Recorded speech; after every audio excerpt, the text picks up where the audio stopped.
নমস্কার বন্ধুরা, সাবরির ডেলি লাইফে আজকে দেখুন দুপুরে খাবার দাবার নিয়ে বসে গেছি। গরম গরম ভাত, এখানে হচ্ছে ওল ভাতে আলু ঘি করলা দিয়ে ভাজা করেছি। আজকে শুধু ঘি করলা নয়, আলু মিশিয়েছি এর সঙ্গে। আর কলমি শাক ভাজা আছে। আর এখানে মাছের কারি করেছি। এখানে দু রকম আচার রয়েছে। এখানে হচ্ছে রসুনের আচার আর আদার আচার আছে। আর এখানে আছে চুনো মাছের টক। তো বন্ধুরা, খাওয়া শুরু করছি। প্রথম ওল দিয়ে খাবো। আজকে অনেক ভাজা ভুজি আর ওল এইসব আছে, খুব ভালো লাগে খেতে। আর সঙ্গে ঘি করলা ভাজা, এটা দিয়ে ভাত খেতেও খুব সুন্দর লাগে।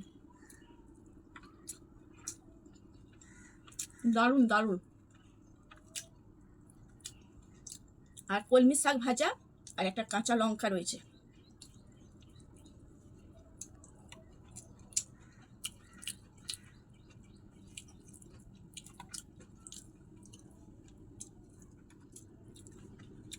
মাছের কারি,